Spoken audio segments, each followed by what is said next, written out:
this is Cheri at dgsundry.blogspot.com, and I have joined a challenge. This is a pretty simple challenge, and well, I shouldn't say it was a simple challenge, but it was a very fun challenge, and I haven't entered any real challenges lately, and I felt like this one would be something I would really enjoy. The challenge was to create a tag, and it had to be a minimum of 6 inches by 4 inches, 6 inches tall by 4 inches wide.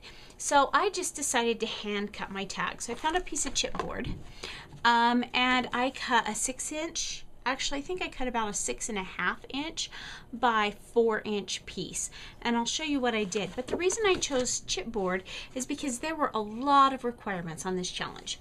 The first thing was that the tag was supposed to be covered in paint.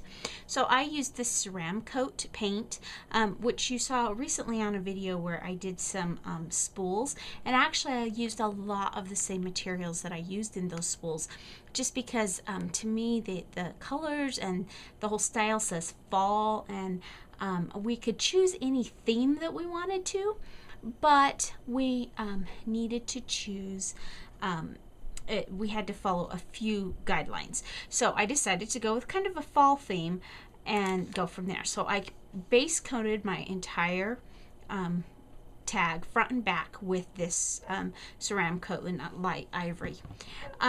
We needed to have a paper layer, and for the paper I actually chose this tissue wrap from the Ideology from Tim Holtz. We needed to distress it, and I actually used a couple of things.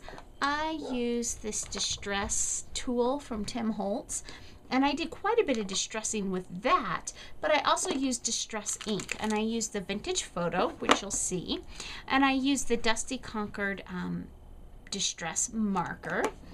I used Memento Tuxedo Black, because we did have to have a sentiment on it.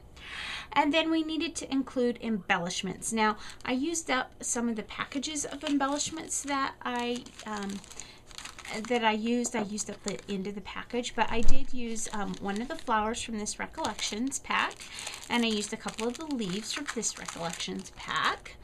And we were supposed to have ribbon or fibers, and I actually had both. I had this fiber that I received in a swap, and I really just wanted the purple, so thankfully one of the ends was actually purple, so I cut off the purple end. I used some Halloween Harvest 3 Girl Jam Distress ribbon. I mean 3 Girl Jam crinkle ribbon, I'm sorry. And then we were supposed to use some washi tape. So I have this washi type tape that I had picked up at, I think I picked this up at Target over a year ago, and it was actually in their office supplies section. And there's a lot of washi on this. And it came in the purple shades, and I actually have quite a few rolls from this same time. And then the sentiment that I used was from Playful Journey by Tim Holtz, and I used this one that says, "Time is a companion that goes with us on the journey. It reminds us to cherish each moment because it will never come again. What we leave behind is not as important as how we lived." And so I used that. And then I used a little bit of Vintage Cream cardstock from Paper Tray Ink. So let me show you the finished tag. Oh, a couple other things I used, and I'll point these out on the tag. I used these crystal stickles, and then I used a charm that I will show you where I fit that in as well. So here is the finished tag. I'm going to show you the back side first. I wanted to finish the back. Now the only real embellishment on the back is this one little edge of washi tape that I put over the back. And I did paint this, as I mentioned, and as you see, the edges are really distressed. And I use my distress tool for that. And then this is Vintage Photo Distress Ink, and my distress tool that I just put all over the back to make it look kind of old and vintagey. And then here's the front. Now, incorporating the washi was probably the most challenging part for this for me, because I wasn't quite sure how I would make it fit. So what I did is I just put 3 in the corner, and the reason I chose purple is purple's kind of the accent color that I have going on. of the fall colors and the real vintage feel, but then I have purple. Now you see that this is kind of coming up a little bit, and I'm actually okay with that because that just adds to the distress feel. I don't think it's going to come off the tag because it's really glued down well in the middle with all of the embellishments and stuff. Now on this paper, I covered the whole tag. After I painted it, I covered the tag in Mod Podge, and then I put the paper down, and this kind of corner down here has a butterfly in it, and it's only a partial butterfly, and so that's where I took my purple distress, my Dusty Conquer distress marker, and I kind of colored in the butterfly, and I put my stickles over the top, and so you can see those. This is if you remember when I made the spools, I did little lace skirts, and if you remember, I had an extra skirt that was too big, or I didn't like the way it worked on the spool, so I had taken it off, and I said I think I'll use that for a flower someday. Of course I'm not going to throw it away, so I saved it.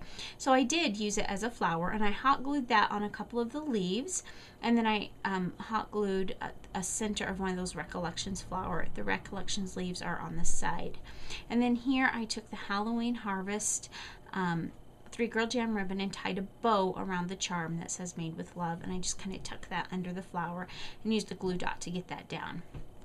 I distressed also the tag or the sentiment part that I did, and then this is the Recollections bling that I had. It was the last bit of bling left over from my spools, and then this little bit of bling is actually from Prima. Satin Pearls, and so it's not exactly the same color, but that's okay because this is a real eclectic tag, and so I was okay with it being a little bit different, and it all has a very vintage vibe to it.